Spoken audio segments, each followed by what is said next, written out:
Une méthode qui marche assez bien pour attirer des leads et pour faire réagir vos prospects, ce sont les quiz. En effet, qui d'entre nous n'a pas un jour ou l'autre, dans une salle d'attente ou dans un magazine, complété un quiz avec des sujets super pas intéressants? Est-ce que vous êtes un voyageur de montagne ou un voyageur de mer, ou ce genre de choses-là qu'on trouve dans les magazines féminins? Loin de moi l'idée de les critiquer, mais pour vous situer. Bien, on est à l'ère du numérique, évidemment, maintenant les quiz, ça se fait plutôt sur Internet que dans les magazines. La prise en charge du quiz dans un outil comme Business Toolbox ou Go High Level est pas forcément super convivial au départ, donc je vais vous présenter un petit peu comment cela fonctionne. Donc on est dans Funnel et sites et on va dans l'onglet quiz et on va voir le créateur. Quand vous arrivez, vous avez le bouton pour créer votre premier quiz. Donc on ajoute un quiz. Et vous avez le constructeur. La partie qui va nous intéresser, ce sont les questions quiz. Idéalement, on met une question par page. Alors, première chose que je vous montre, c'est les différents types de questionnaires qu'on a. On a les questionnaires simple choix. Donc, on propose et les gens peuvent répondre un choix parmi plusieurs propositions. On a le choix multiple. Et donc, là, les gens peuvent, s'ils souhaitent, cocher 2 réponses, 3 réponses, une réponse. On a le oui ou non, très facile. C'est exactement la même chose que le single choice, sauf que par défaut, il n'y a que 2 options, c'est oui ou non. Petit détail, je ne l'ai pas précisé, quand on est sur le single choice ou le multiple choice, on peut très bien ajouter des options. Donc on voit ici, j'ai 3 options, mais je peux en ajouter autant que je veux. Attention, ne modifiez pas votre quiz après l'avoir lancé parce que ça aura un impact à ce moment-là. Donc il faut vraiment bien le définir au départ. Dans mes différents choix, j'ai la réponse courte. La réponse courte, en termes de gestion de quiz, c'est pour avoir des renseignements supplémentaires. Ça ne va pas entrer dans le système de calcul de points. C'est important parce que là, les gens peuvent mettre ce qu'ils veulent. Donc, ça n'entre pas dans le calcul de points. Et c'est la même chose pour la long answer, la réponse longue. C'est juste le même principe, sauf que on a une plus grande zone de texte. On a l'élément nombre. C'est mis au milieu, pourquoi pas.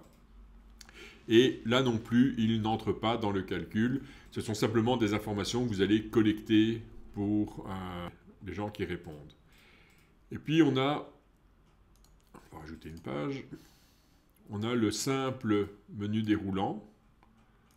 Et donc, ici on a des options. Et les gens peuvent choisir une option dans le menu déroulant. Ou le multi-menu déroulant, ici, qui fonctionne de la même façon, mais où ils pourront choisir plusieurs options. Donc, c'est une présentation différente, mais on rejoint le principe du single choice et du multiple choice. Ici, on va montrer de quoi ça a l'air tout nu comme il est. Donc, je le mets en prévisualisation. Donc, on voit que le single choice, on ne peut en choisir qu'un. Tandis que dans le multiple choice, on ne peut en choisir plusieurs. Dans le single choice, le fait de choisir m'a fait passer à la question suivante. Ici, évidemment, comme le système ne sait pas combien de réponses je vais donner, on va devoir utiliser le bouton suivant. Le oui ou non, c'est du single choice.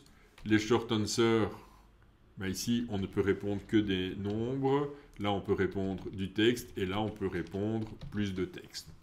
Pareil aussi, on passe au suivant. Je rappelle que ceci ne sert qu'à collecter des informations sur vos répondants, puisque ça ne rentre pas en compte dans le calcul.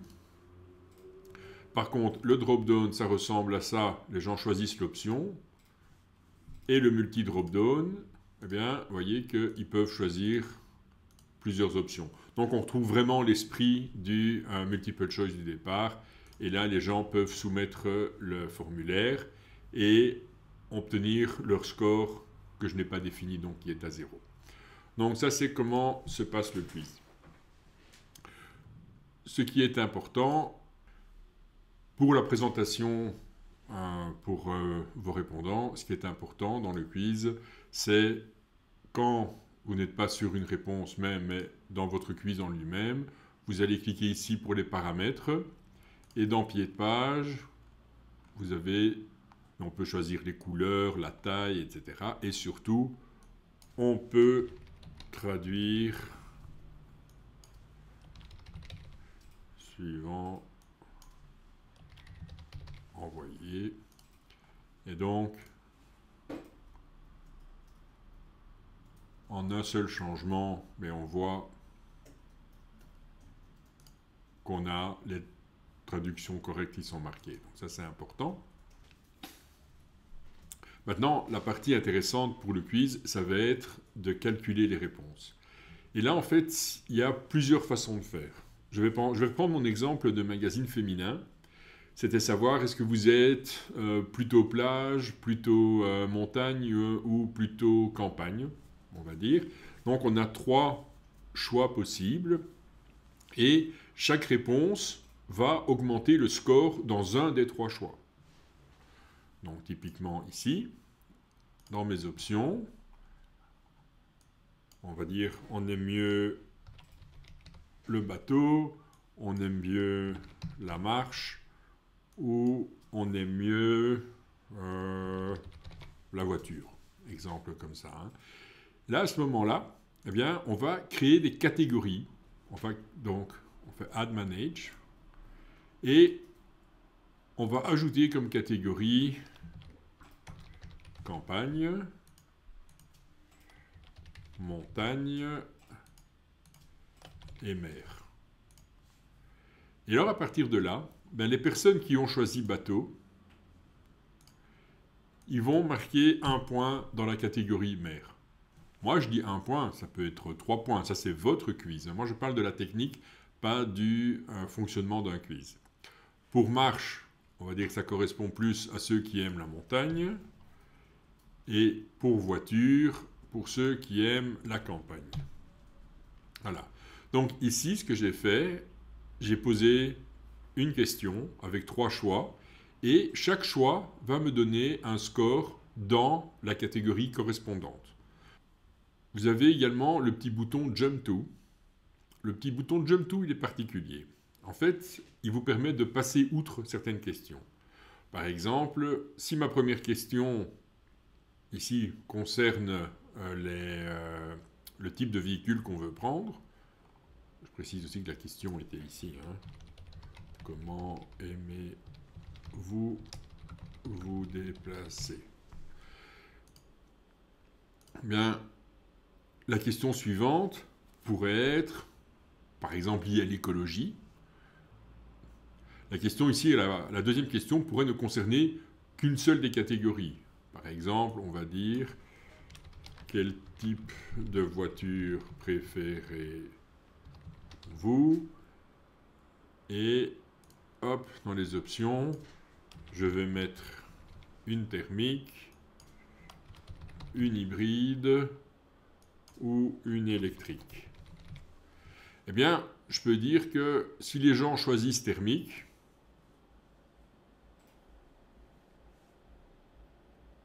je rappelle que pour voiture, on est dans campagne. Donc, on reste dans campagne, ça rapporte 0 point. S'ils choisissent hybride, on leur donne 1 point. Et s'ils choisissent électrique, on va leur donner 3 points. Voilà.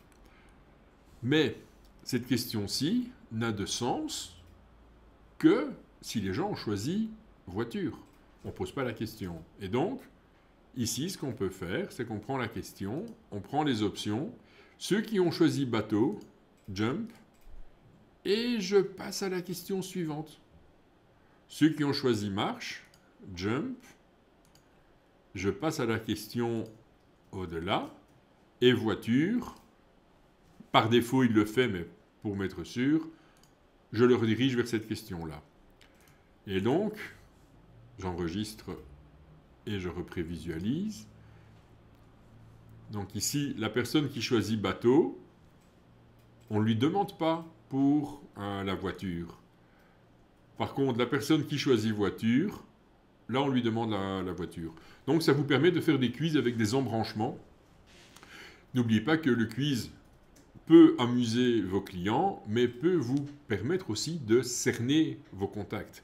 En effet, si vous êtes vendeur de voitures électriques, cette petite question-là peut vous permettre d'un petit peu plus cibler les prospects qui ont choisi voiture électrique. Il y a du marketing derrière le quiz. Ce n'est pas juste pour s'amuser.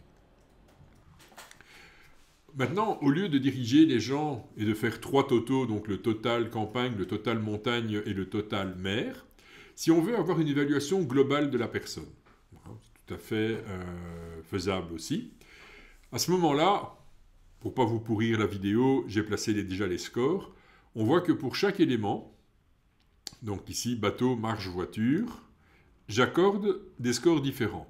Dans ce cas-ci, donc si la personne prend bateau, elle va recevoir 2 points. Si la personne prend marche, elle va en recevoir 4. Et si elle prend voiture, elle en prend 6. Information à retenir, le plus haut score possible pour cette question est 6. On voit après pourquoi, mais pour l'instant, on retient ça. Deuxième question, c'est un choix multiple, donc les gens peuvent choisir plus haut. Donc, 1, 2 ou 5. Le maximum possible pour cette question est 8. En effet, le maximum, c'est 5 plus 2 plus 1. Ok, donc on avait 6, on avait 8. Question ici. Là, j'ai choisi de mettre 5 points pour le oui, 0 points pour le non. Le score maximum possible est 5. Pour mon choix à option, je regarde, 2, 5, 8. Le maximum possible, ici c'est 8, puisque c'est un simple choix, les gens ne peuvent en choisir qu'un. Donc, il n'y a aucun moyen qu'ils aient plus que 8 points, tandis qu'à la question suivante, j'ai mis la même valeur pour chaque réponse, parce que c'est possible aussi, mais chaque réponse vaut 2 points, et donc mon score maximum est de 6. Pour ceux qui ont suivi, ça fait 33 de score maximum. Dernière page du formulaire, je demande prénom, nom, email de la personne. J'ai un template proposé pour le résultat. On peut afficher ce qu'on veut dans le template, mais, je l'ai dit, la partie ici, c'est juste le titre du questionnaire, et ici, c'est la partie réponse. Et donc, dans la partie réponse, on va voir que, on a deux choses. On a la petite phrase qu'on personnalise. Et puis on explique, on dit la couleur de votre score vous donne une indication. Comme ci-dessous. OK ?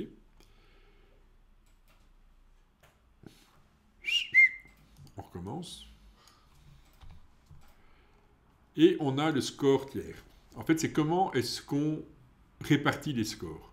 Donc, on a défini 3 couleurs. C'est au choix. Hein. C'est moi qui ai choisi ici. Enfin, c'est le système par défaut, mais je veux dire, on peut choisir, on peut avoir 5 couleurs, on peut avoir une seule couleur.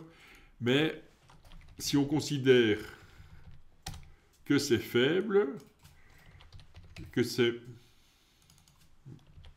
moyen ou que c'est haut, eh bien,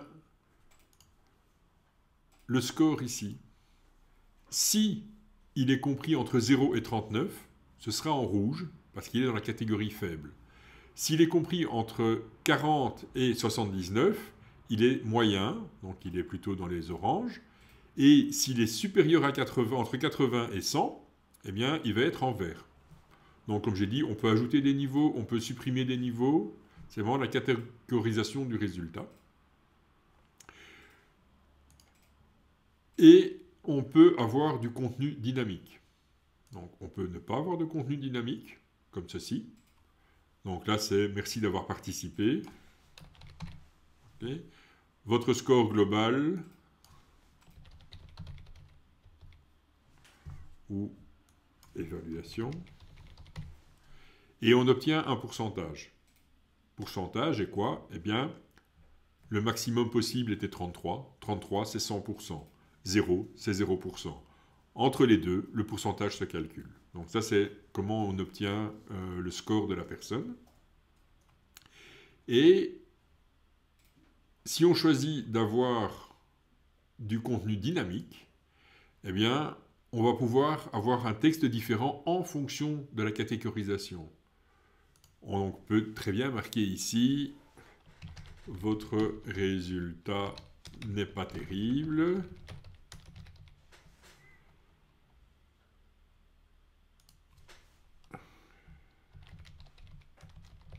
Évaluation. Pas mal, mais peut mieux faire. Évaluation. Et ici, on va marquer excellent. Évaluation. Donc, dans ce cadre-ci, suivant que la personne a eu un résultat faible, moyen ou haut en fonction de ce score-ci, les couleurs vont apparaître en fonction, mais la phrase aussi. Donc, on va avoir nos phrases différentes. Ici, il donne l'exemple pour 20%, donc c'est le score faible. Ici, ça a choisi ce qu'on veut afficher ou où on veut l'afficher. Par exemple, on peut ne pas afficher le score global, mais simplement mettre une évaluation faible, moyen, haut, ou comme vous le désirez. On peut ne pas afficher les niveaux, se contenter de la phrase. Donc, là, c'est vraiment comme on le souhaite.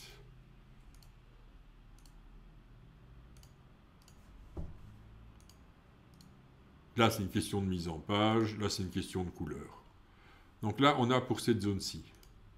Pour la zone ici en bas, on va avoir à nouveau le choix en fonction des couleurs. Quel est l'intérêt? C'est notre lien ici en bas qu'on va avoir. Donc, par exemple, je vous conseille fortement de suivre notre formation pour les faibles. Le bouton, c'est « Je veux suivre la formation ». Et là, on met le lien.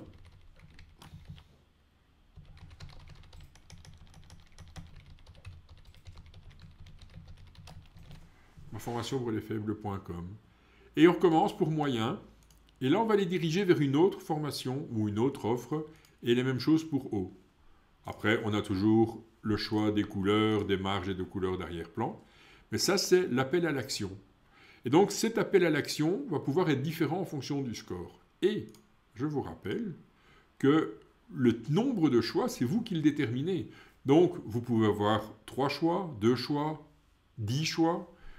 Et donc, les résultats du quiz vont vous permettre d'envoyer les gens vers un type de contenu ou un autre. Et donc, ça fait une personnalisation de contenu. Et donc, les gens vont avoir du contenu qui va leur correspondre. En effet, si le quiz permettait de déterminer les capacités artistiques d'une personne, je peux vous assurer que je suis une bille en artistique, que ce soit du dessin ou quoi que ce soit d'autre, eh bien, il n'y a aucun intérêt de me proposer une formation de haut niveau artistique. Je ne vais pas être capable de suivre la formation. Donc, offrir du contenu visé vers la personne, ça va augmenter vos ventes parce que vous allez vous adresser avec le bon produit pour la bonne personne. C'est ça le gros intérêt du quiz. Donc, on a notre résultat. La petite ligne en bas, c'est pour vous permettre de placer des logos vers Facebook, Twitter. Il faudrait remplacer par X, Instagram, LinkedIn, Google, si vous souhaitez, et le petit texte ici, généralement le copyright.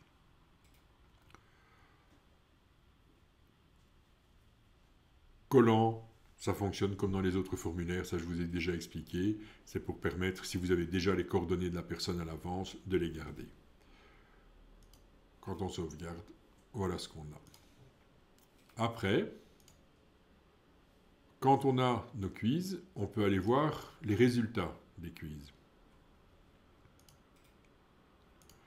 Et donc, ici on voit les comptes de test. Vous allez voir les 3 que j'ai testés.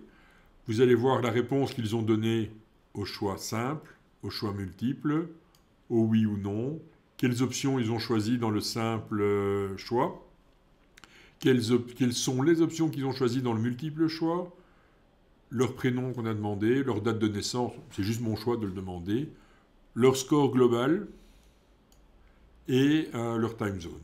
Donc là, vous avez les informations. Vous pouvez filtrer sur les informations qui vous intéressent au point de vue affichage. Et vous pouvez également exporter les résultats dans un fichier CSV qui va arriver d'ici quelques instants, qui va vous permettre de l'importer dans un outil d'analyse. Ça, c'est vraiment en fonction de votre cœur de métier. Donc, on a bien vu les deux différentes façons de gérer les résultats. Et alors, ce qui est important, évidemment, puisque Business Toolbox est une fonction marketing, c'est que maintenant, si je vais dans les contacts, eh bien, on voit que mes 3 contacts, Caroline, Fred et Paul, ont bien été créés. Et quand j'affiche un des contacts, on voit que sa source, c'est le quiz. Et je retrouve les réponses qu'il m'a données dans le quiz. Si vous êtes étonné de voir pourquoi on trouve encore ces réponses, c'est parce qu'elles ont existé au début de la vidéo et je dois les supprimer si je ne compte pas les utiliser, mais vous obtenez les résultats utilisés par la personne.